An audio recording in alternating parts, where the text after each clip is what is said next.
Welcome to the Hello Sunday podcast with me, Nikki Hayden. This is the podcast that discusses everything self-development, spirituality and sobriety. And it wouldn't be me without a little sprinkling of humour. Whether you are just starting out on your journey of self-development or have been exploring these topics for years, are completely alcohol-free or just curious about living a more sober lifestyle, this is the podcast for you. Each week, I'll be exploring topics in both solo episodes and with some amazing guest experts. So if you like what you hear, then please subscribe, rate and review. So with that said, let's dive into today's episode.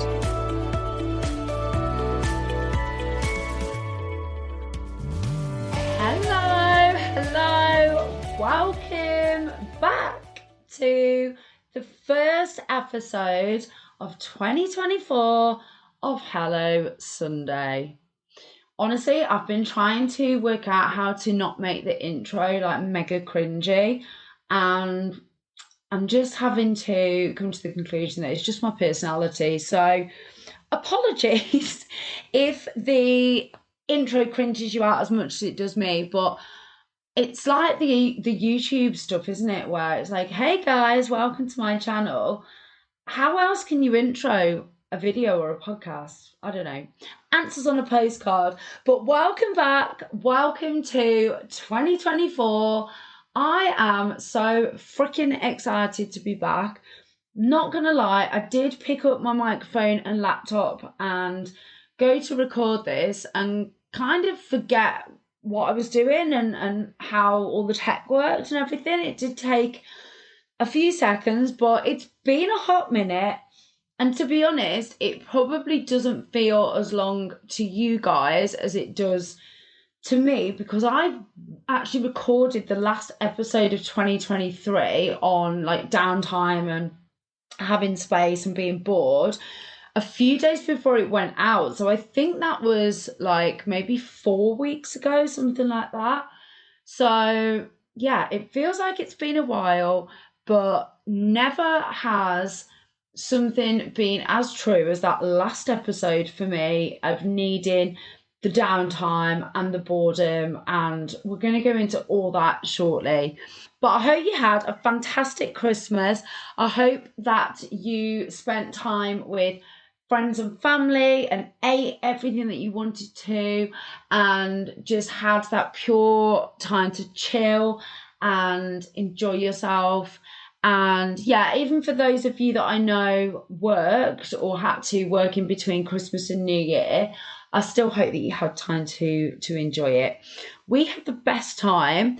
Obviously we were in Vegas, weren't we, just before Christmas, and then we had like a week where we were like back at work and stuff, and then we went down to the Midlands to visit our families and spend Christmas with them. So we were at my parents' for Christmas Day and my husband's for Boxing Day, and that was amazing. We've just got the nicest families and they're just so loving and so fun, and we saw our nieces and nephews and it was just the best. So absolutely love that. And then we came back up here on like the 27th, and then we flew to Thailand on the 29th. So it was a really, really busy period, lots of packing and unpacking, just the most amazing memories made. Vegas was absolutely incredible. Thailand was on a different end of the spectrum, but equally unreal. And it's the first time that I've ever taken that much time off work or out of my routine and kind of disconnected. And I really, really needed it. I think when we got to the end of last year, it became very evident that I hadn't taken any time off. And by God, did I need that time. And I'm so glad that we did it. I really am so glad. I was a bit nervous because starting the year, you know, in another country and me being the only one sort of responsible for running my business. I mean, I have got some support, but it was, I was just hoping that I didn't have any kind of big business things to deal with. But yeah, it was amazing, honestly, unreal.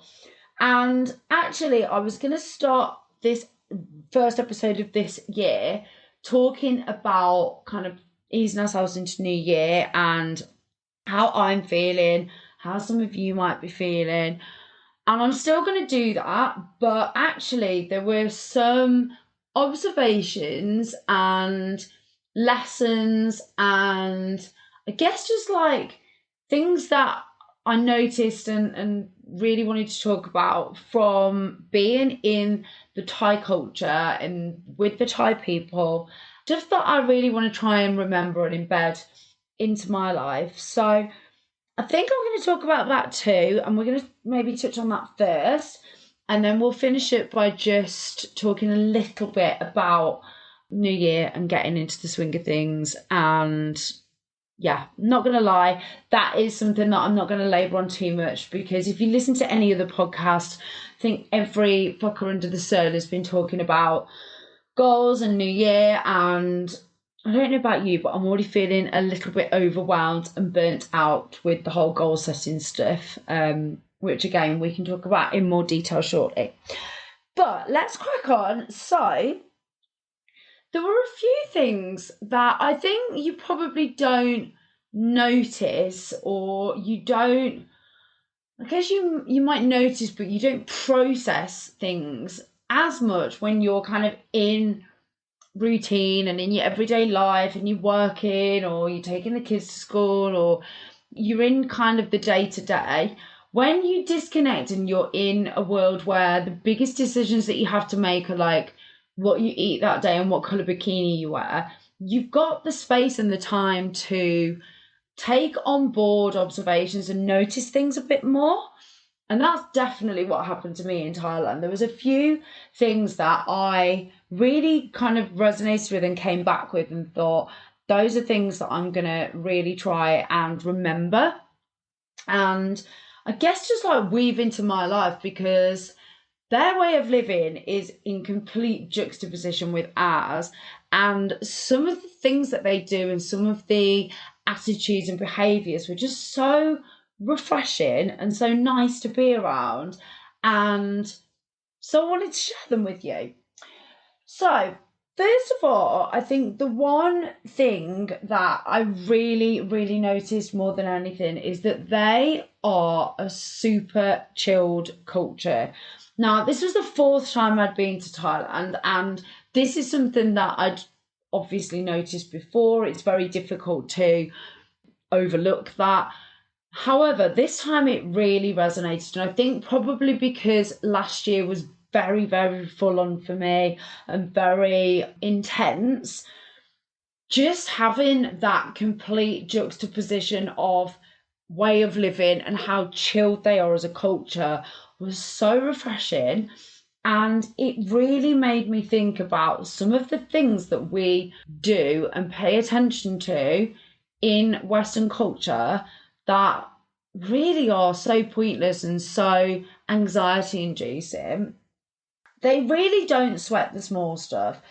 And there was a number of occasions where we, as in my husband and I, thought that something might be an issue or something might be a problem, and we'd already started stressing about it or thinking about the various scenarios. And then when we spoke to like the reception staff or like a Thai tour guide or whoever it might be that we were kind of talking to, their attitude was just like, well, let's see what we can do about it. So an example was like some of the boat times. So we'd looked online and some of the ferry times we thought were only like really early in the morning. So there was one time when we were going from one place to another and we thought we were going to have to get up at like 6:30 a.m. to get an 8:30 a.m. ferry. And we were already stressing about like whether we were going to have to pack the night before. I mean, we were living out of backpacks anyway, so we'd never really fully unpacked, but, you know, just get our shit together. And, you know, how we were going to get to the ferry port and how we were going to do this and how we're going to... And it was just becoming a conversation of like what ifs. And then when we spoke to the guy on reception, he was like, oh no, you can get a ferry at this time, and this time. We can book it so they come and pick you up from the hotel. They'll take you to the ferry. You don't even need to get out of the car. It was like a non-starter. Like there was nothing to be stressed about. And another example was we gave one of the hotels a big bag of laundry when we got there. And then when we went to collect it, like 2 or 3 days later, we'd moved rooms twice in that time. Once because we'd chosen to upgrade because the room that we'd originally been assigned wasn't really kind of comfortable and wasn't really what we wanted. And then the second time was because we had to pay for the final night separately because we couldn't stay in that room for all 3 nights when we'd done it on Agoda, I think it was.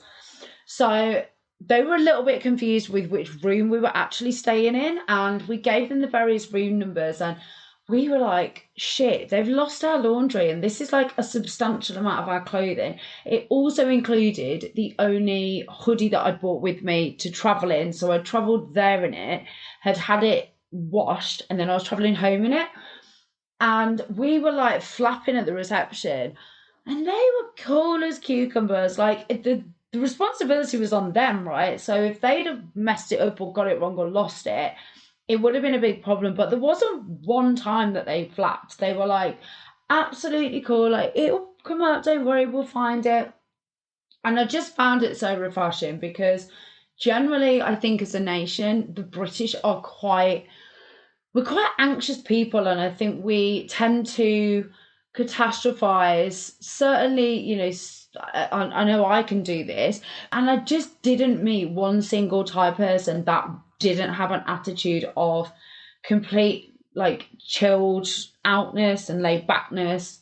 Not that they're words, but yeah, it was just super refreshing. And I think there's probably a few reasons for that. And I think one of them is what I'm going to come on to next, which is like good enough is good enough for them. They didn't kind of overthink things. They don't, and when I say they don't, and I'm making these kind of very sweeping statements, I'm not like stereotyping. This was just observations that we made from our time there.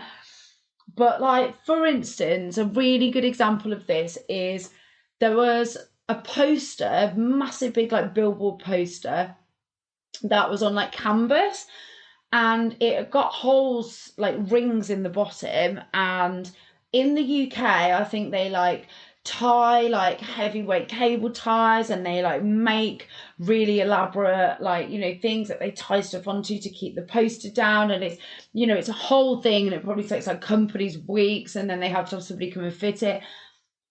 What they'd done in Thailand on all these posters was filled up bottles of water and just literally tied a piece of string around the top of the water bottle and tied it through the poster to keep it weighted down.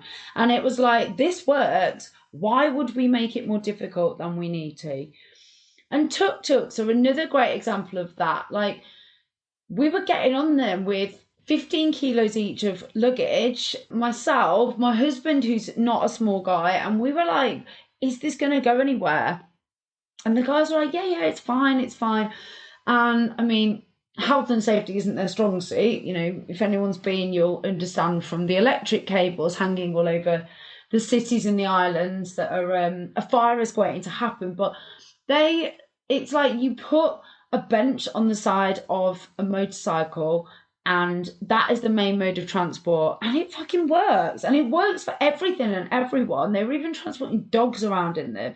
And again, in the UK, it would have to be like some sort of high-spec vehicle, and you'd have to undergo all these safety checks, and, you wouldn't be able to have a certain weight. And it just feels like we make things so much more difficult and so much more convoluted than they need to be.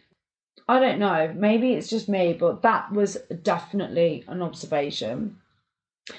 And then the final thing, which has, I guess it's all relative, and when you're living in a nice warm climate where you don't have to wear, many clothes, I guess it's easier to do than when you're in a climate like ours that changes seasonally, and you might need like big jumpers and boots and stuff.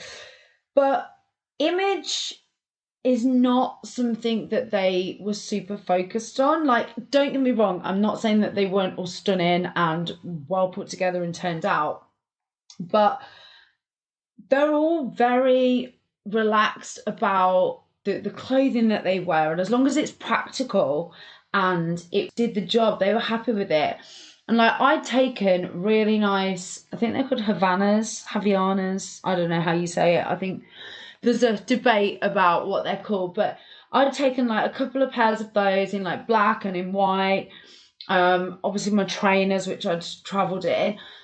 And on the first day, my flip-flops started rubbing me. And by the day two, I was in absolute agony. I'd put plasters on my feet.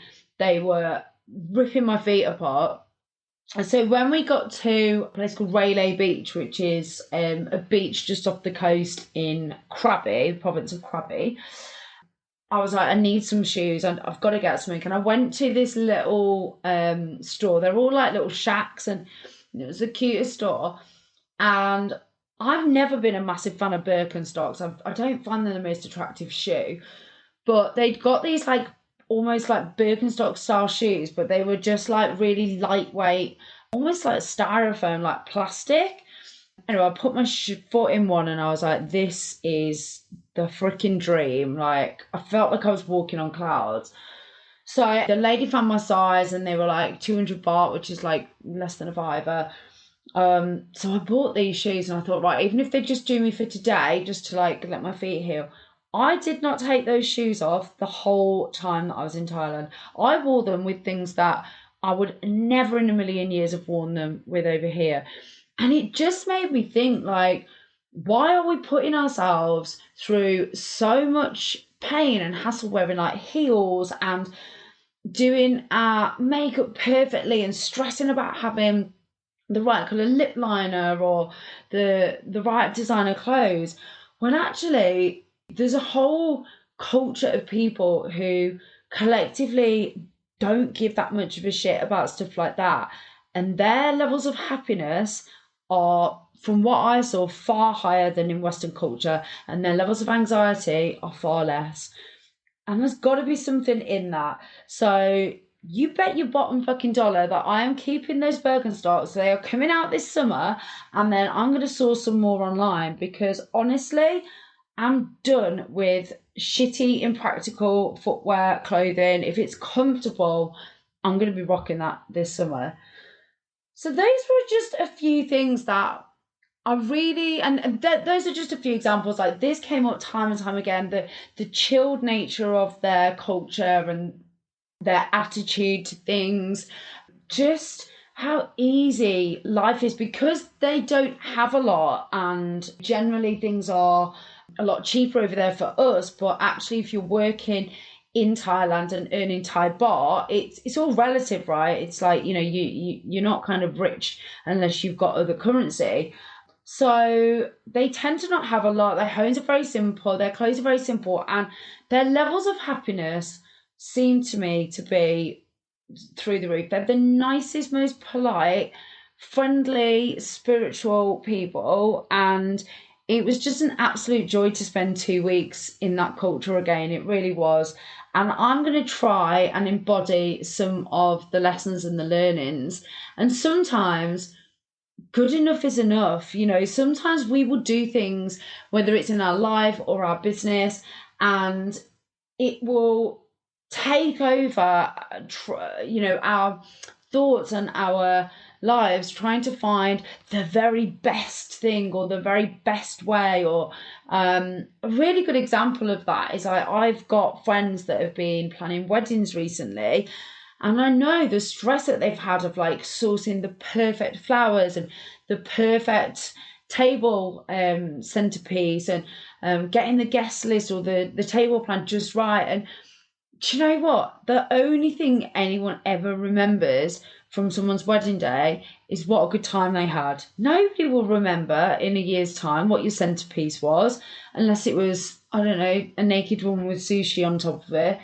Nobody will remember bridesmaid shoes were, or honestly, people turn into bridezillas doing that shit. And sometimes if it's good enough, you need to just draw a line under it and move on. And yeah, that is just something that I need to learn. I'm an absolute perfectionist in my personal life and my professional life. So for me, more than anyone, I absolutely need to take this on board. And it was just really refreshing. I think I've used the word refreshing about 30 times in this half of the podcast, but honestly, it was. And those are just some things that I'm going to try and take through the year with me. In fact, I've written them in my diary and I'm going to try and take them through. So, the second half of the podcast, I wanted to talk about getting into the new year and yeah, I guess just like I obviously did the podcast episodes about goal setting at the end of last year. And don't get me wrong, I am a massive goal setter. I will set goals in December for the new year. I will break them down into quarters. I'll review them monthly. I will set weekly goals. I'm a huge goal setter and I need it to keep me on track. However, I have come into this year with overwhelm and exhaustion from all of the various goal setting workshops that I've done or been offered or been aware of or felt like I should be doing. I've got professional goals that I've done with my coaching group, my accountability group. I've got fitness goals that I'm doing with a fitness instructor, an online fitness instructor. I've got professional goals that I've done myself and with peers in the recruitment industry. There's goals for every area of my life, and yet I seem to be stuck in paralysis with taking action on them.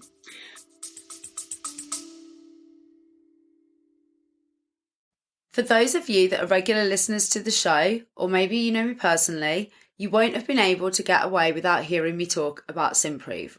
Simprove is a scientifically backed, water-based probiotic drink. You drink it daily and it has been scientifically proven to help with things like bloating, IBS symptoms, pain. It was actually a dietitian friend of mine that introduced it to me last year, and I honestly wouldn't be without it now. It's helped with my energy, with my bloating, it's helped with my immune system, and also things like my skin. The list is honestly endless. Now, I have got a code for you. So if you'd like to try Simprove, you can get 50%, that's a massive 50% off your first 3 month subscription by going on to simprove.com and putting in the code Nikki50. That's NIKKI50, or clicking the link in the show notes.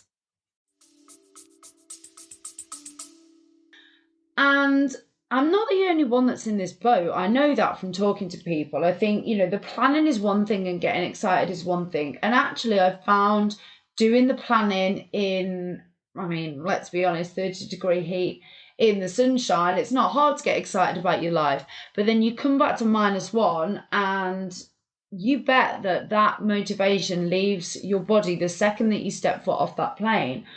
So for me, it's been a bit of a baptism of fire coming back this year, and also not having those few days, because obviously we had downtime and we chilled, right?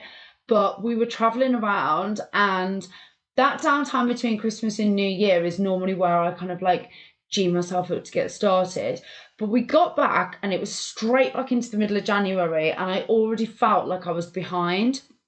I jumped onto LinkedIn and everyone's posting all these jobs that they've got on, fellow recruiters and all their achievements already and how they've hit their freaking annual revenue goals. And I'm sat there like, okay, I'm kind of starting again. So don't be put off or feel like you're the only one if you're feeling the similar way. There's actually science behind this, and I'm pretty sure I've spoken about this before. And if you have done any kind of work on cyclical living or read any books on cyclical living and the seasons, don't get me started talking about it for too long, because honestly, and I've definitely mentioned this on a previous podcast episode, but the fact that we used to live cyclically with the moon and the months were in alignment with the moon cycles, and then the Roman patriarchy decided to fuck it all up by adding months, adding days onto existing months, adding completely new months named after emperors. and all to take away the power of women having their cycle in alignment with the moon. Anyway, that's a whole other story, but it means that our calendar year should start in March. The start of the year should be the spring, which makes sense because everything is blooming, coming through. Spring is a time where, new lives, the lambs are born, the chicks are hatched, trees grow, flowers bloom. And yet here we are sat in the depths of winter in the freezing cold with the dark nights, and that's if you live in the UK, of course. And we're trying to propel ourselves and achieve goals and, new year, new me and all that bullshit. And it's still winter. And, if you follow nature, animals are taking this time to hibernate. If they hibernate, they are taking the time to slow down and to basically renew their energy ready for spring. And here we are with all of these motivational speakers and influencers telling us that we should be 10x in our goals and smashing life. And yeah, quite frankly, you might not be feeling like doing that. So if you're not, then you're not the only one. And I do tend to weight my goals in terms of the seasons. So doing it quarterly allows for, not all the bulk of my business revenue to be put into the first or last quarter of the year, when actually the majority of it's done in that middle 6 months, because I'm firing on all cylinders. My clients are in a better space. People want to move jobs. They're not miserable. It's not just been Christmas.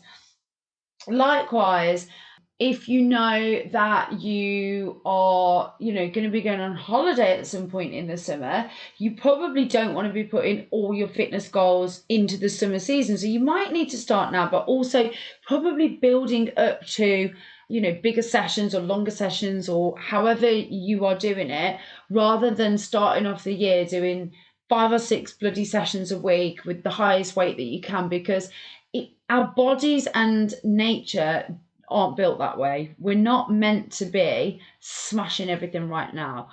Now, it's difficult because the industry that you work in might mean that you have to hit the ground running in January. For me as a recruiter, I don't get a choice to put everything off for the first quarter of the year, because people want to move jobs. People have sat around at Christmas and they fucking hated their life, and they've come to me at the beginning of January and said, right, I'm ready to make a move. So I can't sit there twiddling my thumbs, but I'm definitely not going to be weighting all of my goals heavily into the first part of this year, into the first quarter of this year.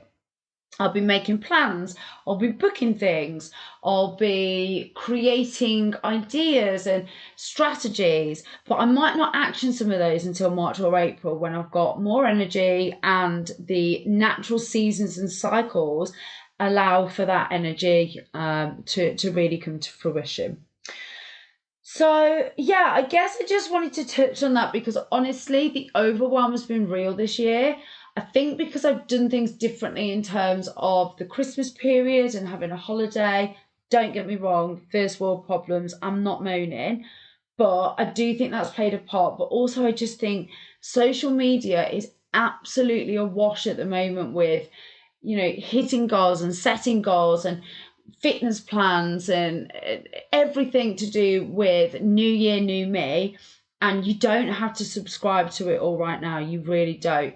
It's great to have goals and it's great to have plans and it's great to, put things into action. But if you're just not feeling it right now, don't feel that you are the odd one out, because we're still wintering. We're still going through a period of essentially kind of hibernation and being in a slowdown. Flowers don't bloom all year round. They just don't. And we certainly can't as humans either. So I hope that has been an enjoyable first episode back. I am so excited for this year. I really am. I've got so many ideas. I've already got some guests that I am lining up for you. Some of those will be based around kind of like sobriety and reducing alcohol. I know quite a lot of people are doing dry Jan at the moment. Some of them are going to be more kind of general self-development. I've got loads of topics that I want to talk about. But as I said at the beginning, this is your podcast. And, you know, it's really not for me to come on and preach. I just want to talk about the topics that I think are of interest. But if there's things that you want to hear, things that you want me to talk about, guests that you want me to try and get on, please, please, please do have your input, because I want to grow this podcast this year. I've got massive plans for it, and I'm not going to do that if I'm not providing you with the content that you guys are wanting to listen to, essentially. On that note as well, it wouldn't be a Hello Sunday podcast if I wasn't asking you to please, please, please just go on and click 5-star review. Whichever platform you listen to, you can normally do a star review.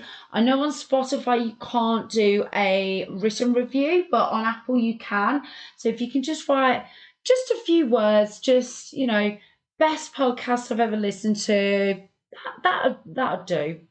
But no, in all seriousness, I appreciate every single one of you that has written a review or given me a rating. I've had messages over Christmas as well from people that are enjoying the pod and that have found it. Also, the other thing that really, really does help if you want to be an absolute legend is if you take a screenshot of you listening to the podcast. So just literally screenshot your screen and share that on your socials and tag @HelloSunday. That honestly helps me no end, because that then reaches your audience who I might not be reaching at this point. And I just want to increase the listener base this year. I want this to get to people that need it, that want to hear it. Maybe it doesn't resonate with everybody. It definitely won't do, but there are new people coming through every week, and that to me is just so exciting. So thank you so much for listening, and I will see you all again, or I will come into your ears again next Sunday. Thanks for listening. You can find us on Instagram @HelloSundayPod, or you can email us on hellosundaypod@outlook.com. Have a great week.